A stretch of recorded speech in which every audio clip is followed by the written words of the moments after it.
নিষেধ করেছে এটা আমাদেরকে মেনে চলতে হবে। আজকের আলোচনায় উনি প্রথম শুরু করেছিলেন তোমরা পরিপূর্ণভাবে ইসলামের আকিদা হয়ে যাও,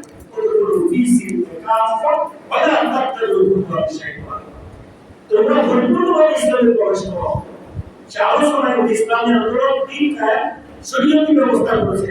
ঘটনা একটা হলো বলে আত্মাত্মা বিরোধ হয় বিষয়গুলো, তোমরা শয়তানের প্রভাব অনুসরণ করো না। তাহলে সত্যের সাথে মিথ্যা মিশ্রণ করা হলো শয়তানের কাজ। সত্যকে মিথ্যা দিয়ে ঢেকে রাখাটা হলো শয়তানের কাজ। এগুলো থেকে যদি কেউ বিরত না থাকে, ওই লোকটা যদি নামাজ পড়ে রোজা রাখে তার ভুল দিকে হবে। অনেকে বলে চালু তো নামাজ পড়বে শুধু নামাজ ইবাদত নয়, অনেকগুলি ইবাদতের ভিতরে নামাজ আছে। আল্লাহ বলছেন তুমি যদি আমার সাথে সাক্ষাৎ করতে চাও, যদি আর্য করো আমার সাথে সাক্ষাৎ করবো, তাহলে তুমি কি করতে হবে? এগুলো আল্লাহ বলছেন কেউ যদি আমার সাথে সাক্ষাৎ করে আত্মবিশ্বাস করে فمن كان يرجو لقاء ربه فليعمل عملا صالحا ولا يشرك بعبادة ربه أحدا। কেউ যদি এগুলো আর্য করে فمن كان يرجو لقاء ربه, আমি আমার আল্লাহর সাথে সাক্ষাৎ করব, আমি আল্লাহর সাথে সাক্ষাৎ করব, আমি আল্লাহর সাথে মিলিত হব। আল্লাহ বলছেন তুমি আমলে সালিহ হও।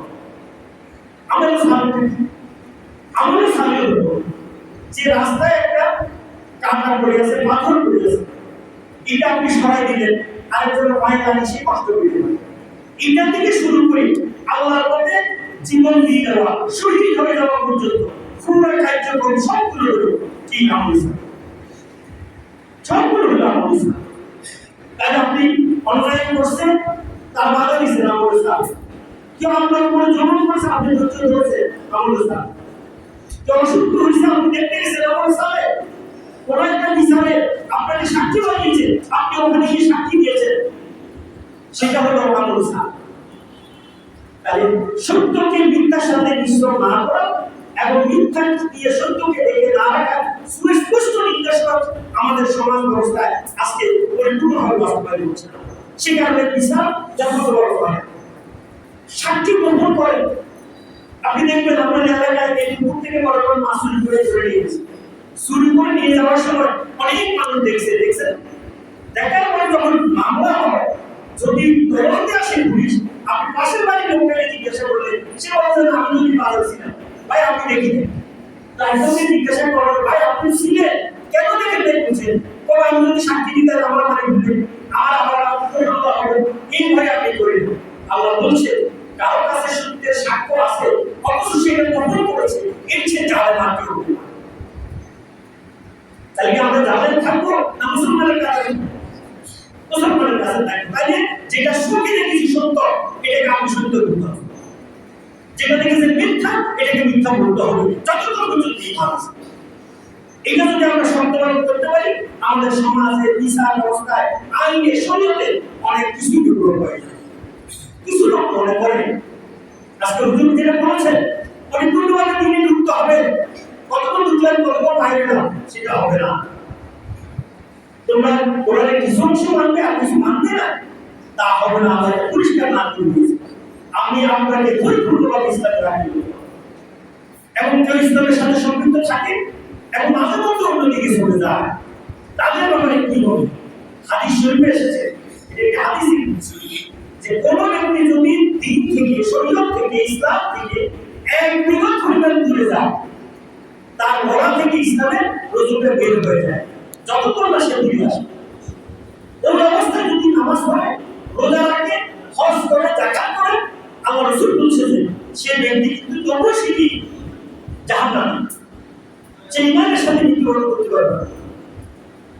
وعن حارث الأشعري رضي الله تعالى عنه قال أن النبي صلى الله عليه وسلم أنا أمركم بخمس الله وأمرني بالهدى والجماعة والسمع والدعاء والهجرة والجهاد في سبيل الله فإنه من خرج من الكرم على شبر فقد خرج من الإسلام من قرونه إلا يرجع ومن ترك هجرته فهو سيدنا قال رسول الله قال موسى وسلم قال موسى رسول الله وجمعناهم مسلمون হাদিসটা দেখেন হাদিস বলছি আল্লাহ আমাকে যে পাঁচটা কাজের নির্দেশ দিয়েছেন আমি তোমাদেরকে সেই পাঁচটা কাজের নির্দেশ দিয়েছি আল্লাহ আমার পূর্বে কাছে আল্লাহ আমার নিয়ে হিন্দু বলতে না তোমরা জামাত পদ্ধতি করতে পারবো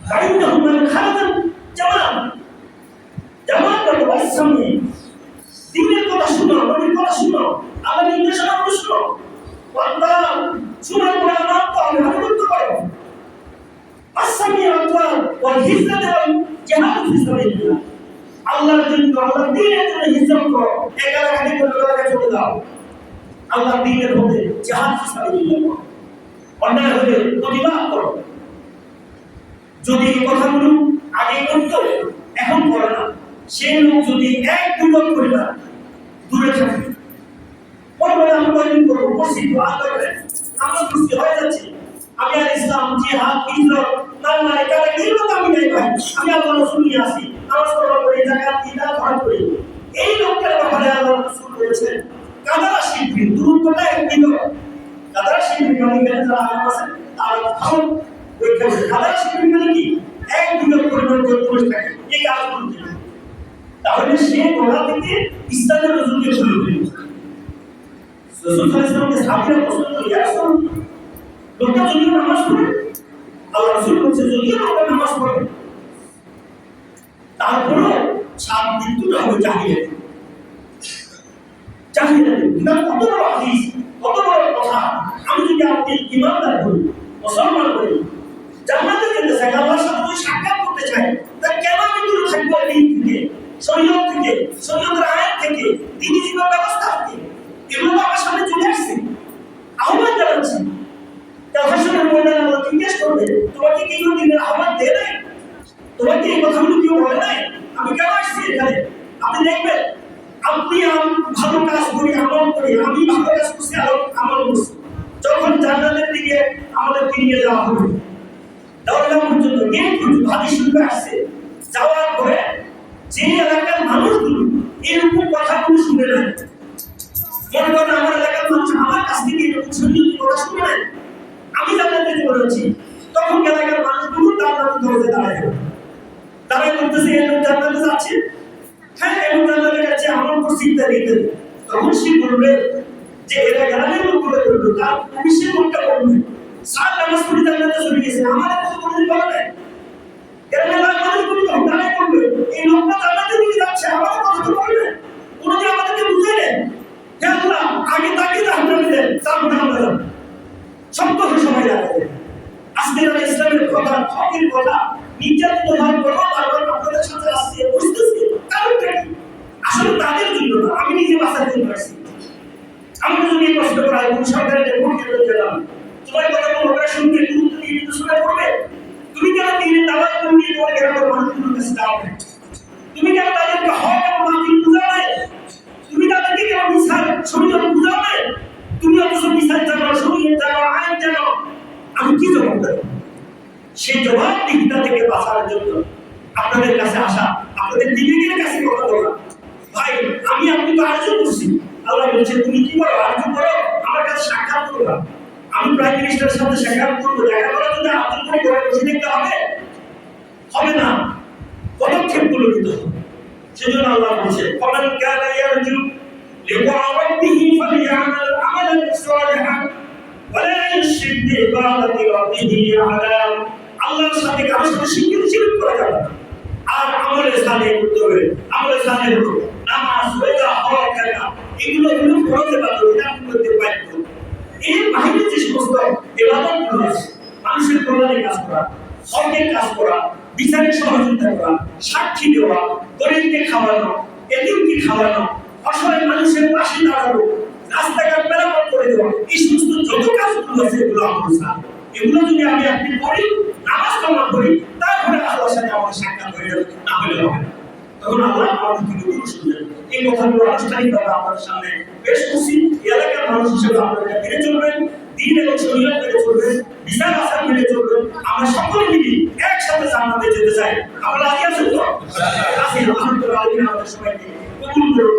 আমিন। ওয়া আখিরু দাওয়ানা আলহামদুলিল্লাহি রাব্বিল আলামিন। আসসালামু আলাইকুম ওয়া রাহমাতুল্লাহি ওয়া বারাকাতুহু।